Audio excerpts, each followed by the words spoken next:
माननीय सदस्यहरू, संघीय संसदको दुवै सदनको संयुक्त बैठकको कारबाही प्रारम्भ हुन्छ।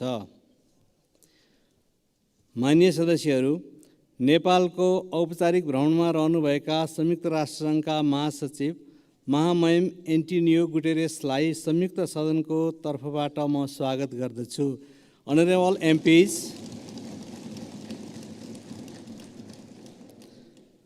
I would like to extend a warm welcome to His Excellency Antonio Guterres, the Secretary General of the United Nations, on behalf of the joint sitting of both houses.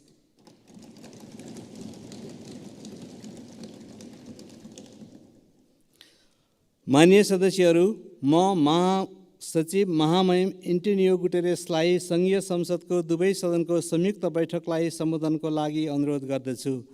Honorable MPs, I would like to request His Excellency Antonio Guterres to address the joint sitting of the both houses of the Federal Parliament.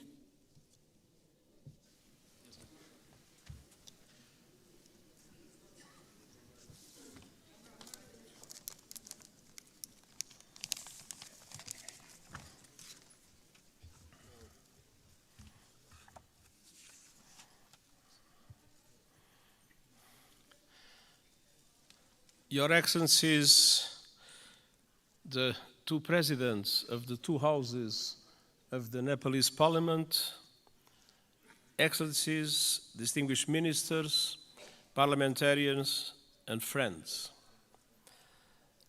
Allow me, before I start, to express my deep gratitude for the wonderful hospitality that the government and the people of Nepal has provided to me during these 3 days. All the facilities that were put at my disposal have transformed this visit in an enormous success. I learned a lot, and I commit to use what I learned to support Nepal in your struggle against climate change and for development of your country. When I am here, I am twice at home. I have been astounded, and this trip has been no exception. What I've seen and experienced in the past few days will stay with me always. The sunlight hitting the Himalayas, the warmth of the people, the richness of your cultural diversity, and of course, the sanctity of Lumbini. I thank the government of Nepal for your invitation, your hospitality, and your welcome to me and to my delegation. Excellencies, we meet today amidst a world in turmoil. Decades of progress on poverty and hunger are being reversed in large parts of the world. Inflation is undermining household and national budgets. Families and countries alike face financial crises. Women are underrepresented and underpaid, and I recognize the enormous effort that Nepal is doing in the way for gender equality, full gender equality, and I praise your efforts and its results. Violence and conflict abound. While the conflict in the Middle East is thousands of miles away, Nepalis were among the many victims of Hamas' brutal attacks in Israel. I send my sincere condolences to the families of the 10 Nepalese students who were killed and express my best wishes for the safe return of Mr. Bipin Joshi, who is missing. Distinguished parliamentarians, as geopolitical tensions rise, global divisions are becoming deeper and more dangerous, and smaller countries fear becoming collateral damage in competition between the great powers. And climate catastrophe is accelerating with a deadly force. In responding to this crisis, the world could learn much from Nepal. This country is a promoter of peace, a champion of multilateralism, and a staunch supporter of sustainable development and climate action. Nestled between two great powers, You have forged your own paths to safeguard your sovereignty and your independence. And your journey over the past 20 years has been wonderful to see. A new republic with a new constitution as the UN Charter at its heart. You were quick to embrace the Sustainable Development Goals and are making progress on many of them, independently of the difficult financial conditions that developing countries face in today's unfair world. Your country has successfully calmed the storms of conflict and moved from war to peace, a process the United Nations has been proud to support. Dear parliamentarian colleagues, Nepal does not stand still. Your dynamic story of progress continues today.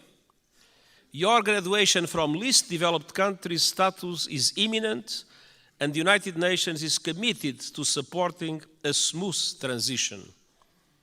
And you are preparing the final stages of our Nepalese-led peace process, healing the wounds of war through transitional justice. A process to bring peace to victims, families and communities haunted by questions and scared by injustice, and help put the past to rest. Transitional justice can play a vital role in securing lasting peace, but we all know it's not easy. By nature, it's a delicate and complex process. We know that transitional justice has the greatest chance of success when it is inclusive, comprehensive, and has victims at its heart. When it centers on truth, reparation, and justice, when women participate fully, and when all victims of human rights violations can find meaningful redress. And I welcome efforts here in Nepal to drive progress and find solutions in this regard. And I want to tell you are not alone. The United Nations, respecting the Nepalese leadership of this process, stands ready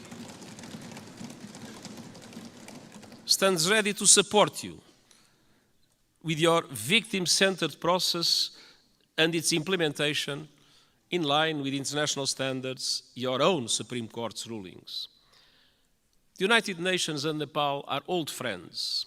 Our cooperation runs deep.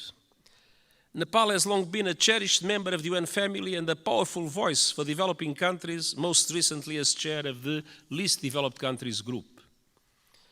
And this relatively small country compared with the big powers has made an outsized contribution to international peace.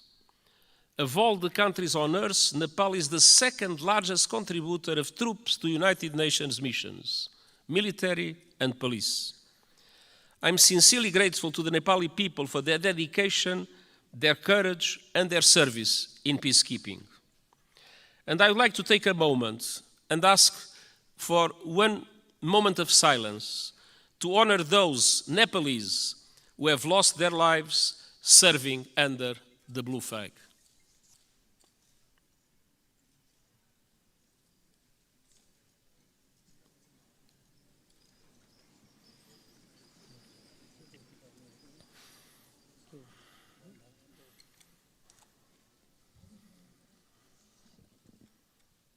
हामी मौन धारणको लागि 1 minute साथ दिनेछौँ।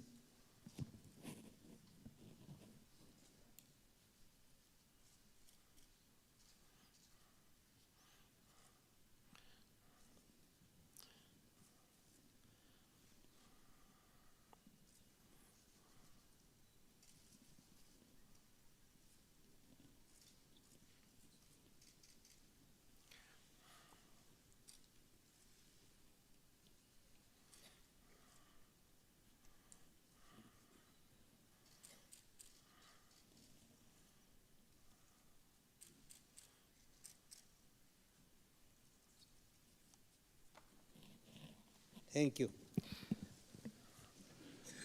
Their memory will never be forgotten, and the United Nations is proud of the exceptional contribution of Nepalese soldiers and police officers in our peacekeeping missions. Dear parliamentarian colleagues, on climate action, Nepal is a frontrunner. You are on target to reach net zero emissions by 2045. Thanks to extraordinary reforestation efforts, trees now cover almost half of the country. And you are one of the pioneers of the Early Warning Systems for All initiative, which aims to protect every person on Earth by 2027. Yet global crises are hitting Nepal hard, as they are developing countries around the world. The lingering effects of COVID-19 pandemic, inflation, and above all the climate crisis are threatening hard-won development gains and squeezing the funds available for investment. Nepal contributes a minimal fraction of a percent, 0.000%, to global emissions. But monsoons, storms, landslides are growing in force and ferocity, sweeping away crops, livestock, and entire villages, decimating economies and ruining lives. In August, landslides caused by heavy rains caused devastation and killed scores of people. And glaciers are melting at record levels. I was a witness. Nepal has lost close to a third of its size in just over 30 years. The effect is devastating. Swollen lakes bursting, rivers and seas rising, cultures threatened, and mountainsides exposed, inflaming the risk of rockslides, landslides, and avalanche. Threats will continue mounting. Himalayan glaciers provide fresh water to over 1 billion people. As they shrink, so do river flows. In the future, now we have too much floods, but one day in the future, Himalayan rivers like the Indus, the Ganges, and the Brahmaputra will have their flow severely limited. Combined with saltwater intrusion, that will decimate deltas in this region and beyond. That could mean low-lying communities and entire countries erased forever. Millions of people on the move and fierce competition for water and land. Nepal is now one of the countries that is suffering the most, but other South Asian countries might become in the future terrible victims of the receding glaciers of Nepal. Dear parliamentarian colleagues, what is happening in this country as a result of climate change is an appalling injustice and a searing indictment of the fossil fuel age. I am deeply concerned by those communities in Nepal facing the brutal impacts of the climate crisis. The United Nations stands with them. The world must do the same. That was one of the reasons why I took profit of my visit to the Everest base camp to issue a video for the whole world showing the drama of receding glaciers and the impacts that will have in the future. Nepal and other developing countries need far greater international support to aid development, accelerate climate action, and weather the current global storms.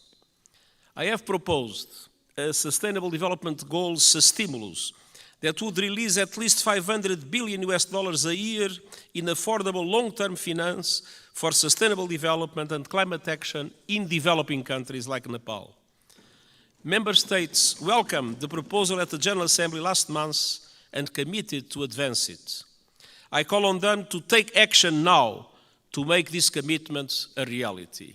Unfortunately, in our world, many times people announce commitments and then do not implement those commitments. These commitments about finance for developing countries and climate action must be implemented. I urge leaders to act on climate without delay, with the biggest emitters leading from the front. All countries must put the acceleration agenda I propose into effect to limit the rise in global temperature to 1.5 degrees Celsius. And they must make COP28 count with a strong outcome building on the so-called global stocktake. And we also need to deliver climate justice. Developed countries must honor the promise of $100 billion a year to support developing countries in climate, and double adaptation finance as a first step of devoting half of climate finance to adaptation.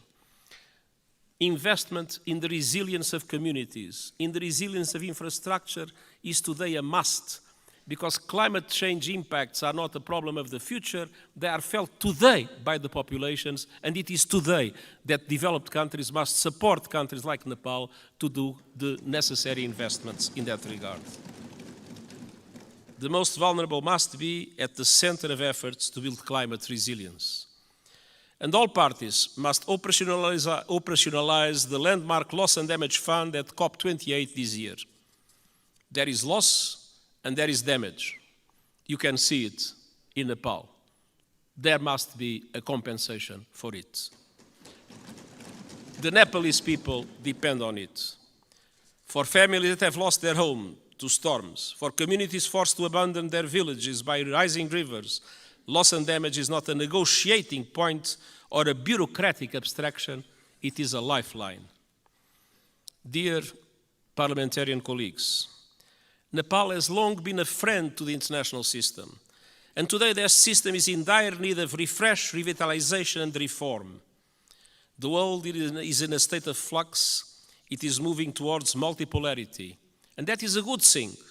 A multipolar world provides new opportunities for leadership and balance on the global stage. But this new dynamic requires strong multilateral institutions to maintain peace. History shows us that. At the beginning of the 20th century, Europe was multipolar, but without strong multilateral institutions, it descended into war that engulfed the world. That is not a risk we can take. We need strong international reformed institutions that reflect the realities of today. But ours, like the Security Council or the Bretton Woods system, mirror the world in which they were founded almost 80 years ago. They correspond to 1945. They do not correspond to what is the world in 2023. That must change. Developing countries must have far greater representation in international institutions. I have called for reform of the outdated United Nations Security Council, and I have proposed measures to reform the global financial architecture so that it better represents developing countries and responds to their needs. And these proposals are gaining traction at this year's United Nations General Assembly and beyond. But of course, there is always the resistance of those that benefit from the present unfair systems. The United Nations Summit of the Future next year is an important chance to push further progress, and I count on Nepal's support to help make the change we need a reality. Dear parliamentarian colleagues, multilateralism must both reflect the world and respond to it. That means creating the institutions and tools we need to address new threats and to seize new opportunities. Today, technology is an example of both. It can solve problems and spur development, or it can entrench divisions and inflame inequality. Today, it's doing too little of the former and too much of the latter. We need a global response to the technologies that are changing the world at astonishing speed, to harness them for the good of humanity.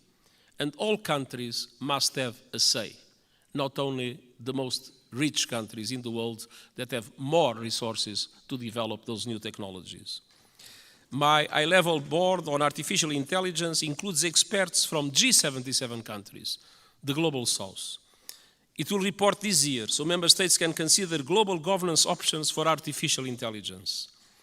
And it must also bring the benefits of technology to all and ensure that a new technological era, no one is left behind.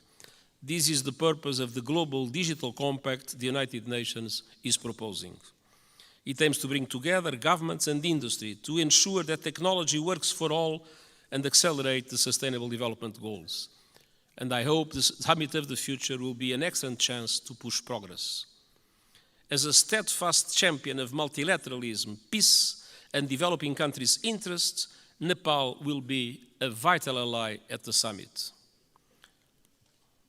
Dear parliamentary colleagues, it has been my great pleasure to visit this extraordinary country over the past few days. What I've seen confirms a simple truth. Nepal is a friend of the world, So the world must be a better friend to Nepal. And the United Nations will never stop fighting to make that a reality, and I thank you.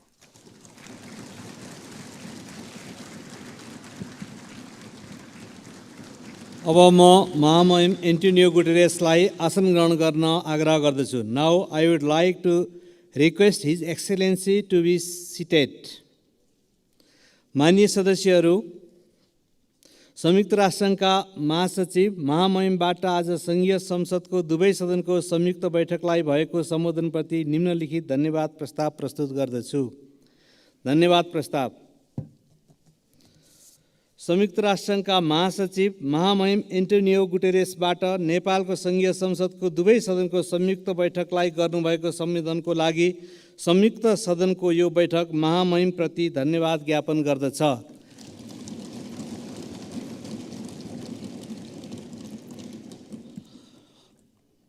Motion of thanks. This joint sitting of the Federal Parliament of Nepal expresses its gratitude to the Secretary General of the United Nations, His Excellency Antonio Guterres, for his address to the joint sitting of the both Houses of the Federal Parliament.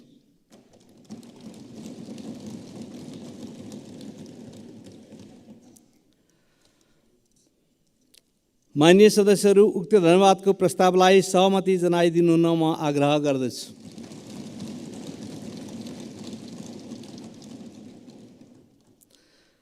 माननीय सदस्यहरू, यो बैठक स्थगित भए पश्चात सम्पूर्ण माननीय सदस्यहरू आफ्नो स्थानमा उभिएर महासचिव महामहिम एन्टोनियो गुटेरेसलाई बिदाई गरिदिनु हुन म आग्रह गर्दछु. माननीय सदस्यहरू, सङ्घीय संसदको दुवै सदनको संयुक्त बैठक यहीँ स्थगित हुन्छ.